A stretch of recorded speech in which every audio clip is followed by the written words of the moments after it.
नमस्ते दोस्तों। आज सुनिए नैतिक पतन का सत्य। बहुत दिनों से नीमा से बात नहीं हो पा रही थी। जब भी फोन मिलाने की सोचती, कोई ना कोई काम आ जाता। नीमा मेरी छोटी बहन है और मेरी बहुत प्रिय है। मौसी की चिंता ना करो माँ, वे अच्छी भली होंगी।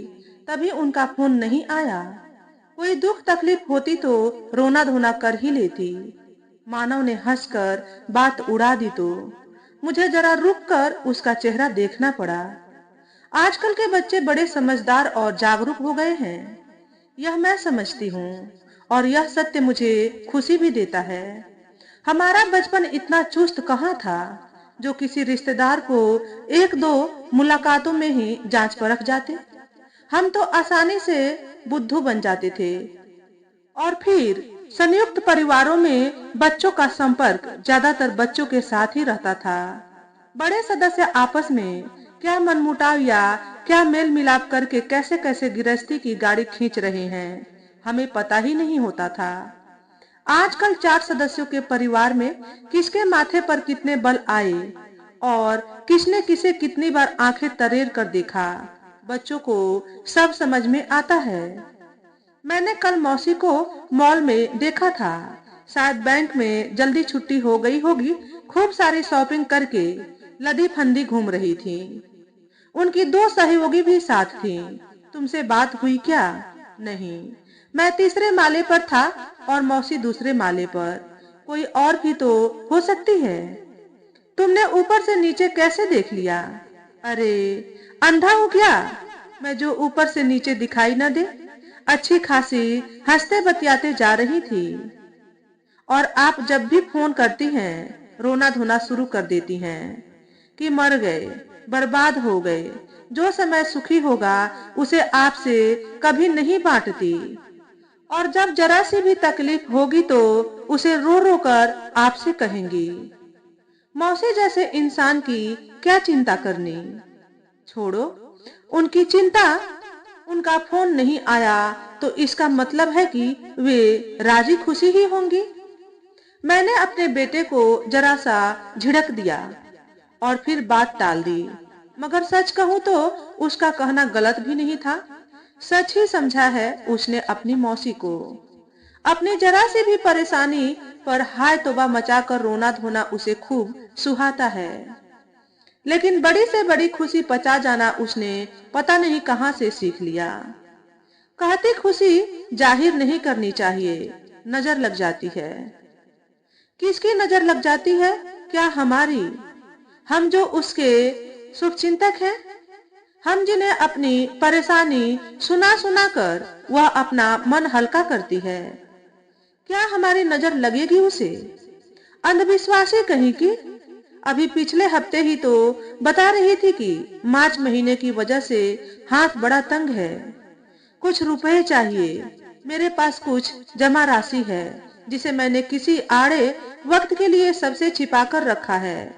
उसमें से कुछ रुपए उसे देने का मन बना भी लिया था। मैं जानती हूँ रुपए शायद ही वापस आए। यदि आएंगे भी तो किस्तों में, और वे भी नीमा को जब सुविधा होगी तब।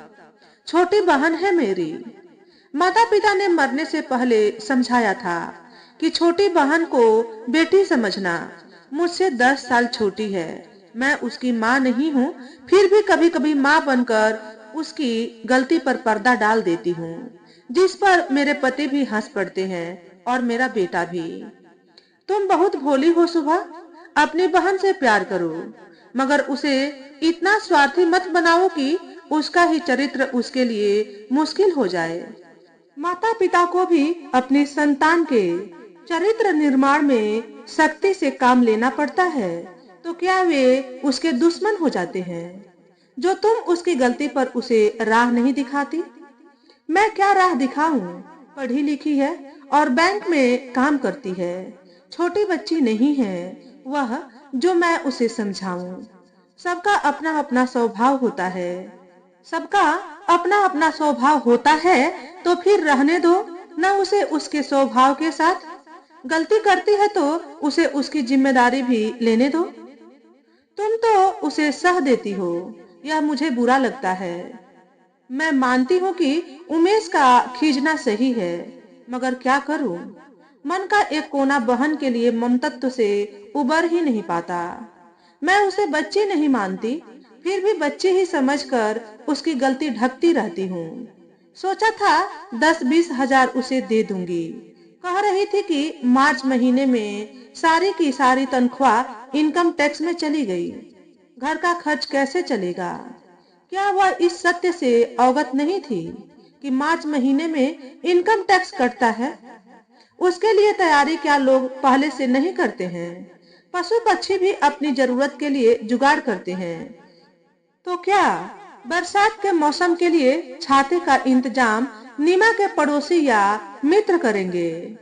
सिर मेरा है तो उसकी सुरक्षा का प्रबंध भी मुझे ही करना चाहिए ना। मैं हैरान हूँ कि उसके पास तो घर खर्च के लिए भी पैसे नहीं थे, और मानव ने बताया मौसी मॉल में खरीदारी कर रही थी, सामान से लदी फंदी घूम रही थी, तो शॉपिंग के लिए पैसे कहाँ से आए? सच कहते हैं उमेश की, कहीं मैं ही तो उसे नहीं बिगाड़ रही? उसके कान मरोड़ उसे उसकी गलती का एहसास तो कराना ही चाहिए ना। कुछ रिश्ते ऐसे भी होते हैं जिनके बिना गुजारा नहीं चलता, लेकिन वही हमें तकलीफ भी देते हैं। गले में स्थापित नासुर ऐसा ही तो होता है जिसे काट कर फेंका नहीं जा सकता। उसी के साथ जीने की हमें आदत डालनी पड़ती है। निभाते निभाते बस हम ही निभाते चलते जाते हैं, और लेने वाले का मुंह शीर्षा के मुंह जैसा खुलता ही जाता है। 40 की होने को आई नीमा कब अपनी गलत आदतें छोड़ेगी? शायद कभी नहीं, मगर उसकी वजह से अक्सर मेरी अपनी गृहस्थी में कई बार अव्यवस्था आ जाती है। अक्सर किसी के पैर पसारने की वजह से अगर मेरी भी चादर छोटी पड़ जाए तो कसूर मेरा ही है। मैंने अपनी चादर में उसे पैर पसारने ही क्यों दिए? माता पिता ही हैं जो औलाद के कान मरोड़कर सही रास्ते पर लाने का दुस्साहस कर सकते हैं। वैसे तो एक उम्र के बाद सबकी बुद्धि इतनी परिपक्व हो जाती है कि चाहे तो पिता का कहा भी न माने तो पिता कुछ नहीं कर सकता, मगर बच्चे के कान तक हाथ ले जाने का अधिकार उसे अवश्य होता है। मैंने शाम को कुछ सोचा और फिर नीमा के घर का रुख कर लिया। फोन करके बताया नहीं कि मैं आ रही हूँ। मानव कोचिंग क्लास जाता हुआ मुझे स्कूटर पर छोड़ता गया। नीमा तब स्तब्ध रह गई जब उसने अपने फ्लैट का द्वार खोला। दीदी, आप? नीमा ने आगे पीछे ऐसे देखा जैसे उम्मीद से भी परे कुछ देख लिया। दीदी, आप? आपने फोन भी नहीं किया? बस सोचा तुझे हैरान कर दूं। अंदर तो आने दे। दरवाजे पर ही खड़ा कर दिया। उसे एक तरफ हटाकर मैं अंदर चली आई।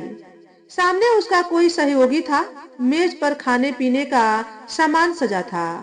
होटल से मंगाया गया था। जिन डब्बों में आया था उन्हीं में खाया भी जा रहा था। पुरानी आदत है नीमा की, कभी प्लेट में सजाकर सलीके से मेज पर नहीं रखती। समोसे पकौड़े तो लिफाफे में ही पेश कर देती है।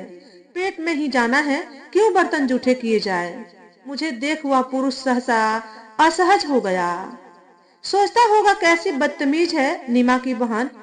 एकाएक सिर पर चढ़ आई। अपना घर है मेरा। फोन करके आने की क्या तुक थी भला? बस बैठे बैठे मन हुआ तो चली आई। क्यों, तुम कहीं जाने वाली थी क्या? मैंने दोनों का चेहरा पढ़ लिया मैंने। कुछ अनचाहा घट गया है उनके साथ। तुम्हारी तबीयत ठीक नहीं थी, इसलिए सोचा देख आऊं। हाँ, विजय भी हालचाल पूछने ही आए हैं। ये मेरे सहयोगी हैं। मेरे ही प्रश्न ने नीमा को राह दिखा दी। मैंने तबीयत का पूछा तो उसने झट से हाल चाल पूछने के लिए आए सहयोगी की स्थिति साफ कर दी, वरना झट से उसे कोई बहाना नहीं सूझ रहा था।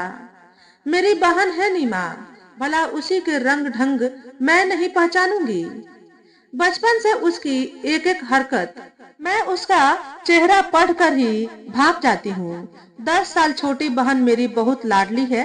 10 साल तक मेरे माता पिता मात्र एक ही संतान के साथ संतुष्ट थे। मैं ही अकेलेपन की वजह से बीमार रहने लगी थी। मौसी और बुआ सब की दो दो संतानें थी और मेरे घर में मैं अकेली। बड़ों में बैठती तो वे मुझे उठा देते कि चलो अंदर जाकर खेलो। क्या खेलो, किसके साथ खेलो? बेजान खिलौनों और बेजान किताबें। किसी जानदार की दरकार होने लगी थी मुझे। मैं चिड़ी चिड़ी रहती थी, जिसका इलाज था भाई या बहन। भाई या बहन आने वाला हुआ तो माता पिता ने मुझे समझाना शुरू कर दिया कि सारी जिम्मेदारी सिर्फ मेरी ही होगी। अपना सुख दुख भूल मैं नीमा के ही सुख में खो गई। 10 साल की उम्र से ही मुझ पर इतनी जिम्मेदारी आ गई कि अपनी हर इच्छा मुझे व्यर्थ लगती। तुम उसकी माँ नहीं हो सुभा। जो उसके माता पिता थे वही तुम्हारे भी थे। उमेश अक्सर समझाते हैं मुझे। अवचेतन में गहरी बैठा दी गई थी माता पिता द्वारा यह भावना की नीमा उसी के लिए संसार में लाई गई है। मुझे याद है, अगर हम सब खाना खा रहे होते और नीमा कपड़े गंदे कर देती तो रोटी छोड़कर उसके कपड़े माँ नहीं मैं बदलती थी। जबकि आज सोचती हूँ, क्या वह मेरा काम था?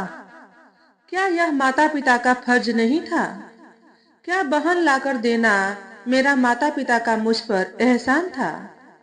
इतना ज्यादा कर्ज जिसे 40 साल से मैं उतारते उतारते थक गई हूँ, और कर्ज है कि खत्म ही नहीं होता है। आओ दीदी बैठो ना, अनमनी से बोली नीमा। मेरी नजर सोफे पर पड़े लिफाफों पर पड़ी। जहां से खरीदे गए थे उन पर उसी मॉल का पता था जिसके बारे में मानव ने मुझे बताया था। कुछ खुले परिधान बिखरे पड़े थे आसपास। शायद नीमा उन्हें पहन पहन कर देख रही थी या फिर दिखा रही थी। छठे इंद्री ने मुझे एक संकेत सा दिया। यह पुरुष नीमा की जिंदगी में क्या स्थान रखता है? क्या इसी को नीमा नए कपड़े पहन पहन कर दिखा रही थी? क्या बुखार था तुम्हें? आजकल मौसम बदल रहा है, वायरल हो गया होगा, कह मैंने कपड़ों को धकेल कर एक तरफ किया। उसी पल वह पुरुष उठ पड़ा। अच्छा, मैं चलता हूँ। अरे बैठिए ना, आप अपना खाना पीना तो पूरा कीजिए। बैठो नीमा। मेरा स्वर थोड़ा बदल गया होगा, जिस पर दोनों ने मुझे बड़ी गौर से देखा। उस पुरुष ने मुझे नहीं कहा और फिर चला गया। नीमा भी अनमनी सी लगी मुझे। बीमार थी तो यह फास्ट फूड क्यों खा रही हो तुम? डिब्बों में पड़े नूडल्स और मंचूरियन पर मेरी नजर पड़ी। उन डिब्बों में एक ही चम्मच रखा था। जाहिर है दोनों एक ही चम्मच से खा रहे थे। कुछ काम था तुमसे, इसलिए फोन पर बात नहीं की। मुझे कुछ रुपए चाहिए थे, मानव की कोचिंग क्लास के लिए। तुम्हारी तरफ मेरे कुल मिलाकर 40,000 रुपए बनते हैं। तुम तो जानती हो मार्च का महीना है। नीमा ने मुझे विचित्र सी नजरों से देखा, जैसे मुझे पहली बार देख रही हो। क्योंकि मैंने कभी रुपए वापस नहीं मांगे थे, इसलिए उसने भी कभी वापस करना जरूरी नहीं समझा। मैं बड़ी गौर से नीमा का चेहरा पढ़ रही थी। मैं उसकी शाम बर्बाद कर चुकी थी, और संभवतः नैतिक पतन का सत्य भी मेरी समझ में आ गया था। अफसोस हो रहा है मुझे। एक ही माता पिता की संतान है हम दोनों बहनें, और चरित्र इतना अलग अलग। एक ही घर की हवा और एक ही बर्तन से खाया गया खाना खून में इतना अलग अलग प्रभाव कैसे छोड़ गया? मेरे पास पैसे कहाँ? नीमा ने जरा सी जबान खोली। क्यों? अकेली जान हो तुम। पति और बेटा अलग शहर में रहते हैं, उस पर तुम एक पैसा भी खर्च नहीं करती। कहाँ जाते हैं सारे पैसे? नीमा अवाक थी। सदा उसी की पचदर उसकी बहन आज कैसी जबान बोलने लगी। बोलना तो मैं सदा ही चाहती थी, मगर एक आवरण था झीना सा खुशफहमी का, कि शायद वक्त रहते नीमा का दिमाग ठीक हो जाए। उसका परिवार और मेरा परिवार तो सदा ही उसके आचरण से नाराज था। बस एक मैं ही उसके लिए डूबते को तिनके का सहारा जैसी थी, और आज वह सहारा भी मैंने छीन लिया। पाई पाई कर जमा किए हैं मैंने पैसे। मानव के दाखिले में कितना खर्चा होने वाला है जानती हो तुम? मेरी मदद न करो, लेकिन मेरे रुपए लौटा दो, बस उनसे मेरा काम हो जाएगा। कहकर मैं उठ गई। काटो तो खून नहीं रहा दिमाग में। मेरा व्यवहार भी कभी ऐसा होगा, उसने सपने में भी नहीं सोचा होगा। उसकी हसीन होती शाम का अंजाम ऐसा होगा, यह भी उसकी कल्पना से परे था। कुछ उत्तर होता तो देती ना, चुपचाप बैठ गई। उसके लिए मैं एक विशाल काया स्तब्ध थी, जिसके ओट में छिप वह अपने पति के सारे आक्षेप झुठला देती थी। देखो ना दीदी, अजय कुछ समझते ही नहीं है। अजय निरीह से रह जाते थे। नीमा की उचित अनुचित मांगों पर, नारी सम्मान की रक्षा पर बोलना तो आजकल फैशन बनता जा रहा है। लेकिन सोचती हूँ, जहाँ पुरुष नारी की वजह से पीस रहा है, उस पर कोई कानून कोई सभा कब होगी? अपने मुंह पर कभी जीत क्यों नहीं पाई है? कम से कम गलत को गलत कहना तो मेरा फर्ज था ना। उससे परहेज क्यों रखा मैंने? अफसोस हो रहा था मुझे। दम घुटने लगा मेरा नीमा के घर में। ऐसा लग रहा था कोई नकारात्मक किरण मेरे वजूद को भेद रही है। माता पिता की निशानी अपनी बहन के वजूद से मुझे ऐसी अनुभूति पहले कभी नहीं हुई। सच कहूं तो ऐसा लगता रहा माँ पिताजी के रूप में नीमा ही है मेरी सब कुछ, और शायद यही अनुभूति मेरा सबसे बड़ा दोष रही। कब तक अपना दोष मैं न स्वीकारूं? नीमा की भलाई के लिए ही उससे हाथ खींचना चाहिए मुझे, तभी वह कुछ सही कर पाएगी। दीदी बैठो ना। नहीं नीमा, मुझे देर हो रही है, बस इतना ही काम था, कह नीमा का बढ़ा हाथ झटक मैं बाहर चली आई। गले तक आवेग था। रिक्शे वाले को मुश्किल से अपना रास्ता समझा पाई। आंसू पोंछ मैंने मुड़ कर देखा। पीछे कोई नहीं था जो मुझे रोकता। मुझे खुशी भी हुई जो नीमा पीछे नहीं आई। बैठी सोच रही होगी कि यह दीदी ने कैसी मांग कर दी। पहले के दिए ना लौटा पाए ना, सही कम से कम और तो नहीं मांगेगी ना। एक भारी बोझ जैसे उतर गया कंधों पर से। मन और तन दोनों हल्के हो गए। खोलकर सांस ली मैंने कि शायद अब नीमा का काया पलट हो जाए। तो दोस्तों, आज के वीडियो में बस इतना ही। अगर हमारे द्वारा बताई गई कहानी थोड़ी सी भी अच्छी लगी हो तो वीडियो को लाइक और शेयर करें। चैनल पर पहली बार आए हो तो चैनल को सब्सक्राइब करके बेल नोटिफिकेशन को ऑल पर सेट कर ले, ताकि आपको ऐसे ही अच्छे अच्छे वीडियो देखने को मिले। हमेशा खुश रहें, हमेशा स्वस्थ रहें। वीडियो देखने के लिए आपका बहुत बहुत धन्यवाद।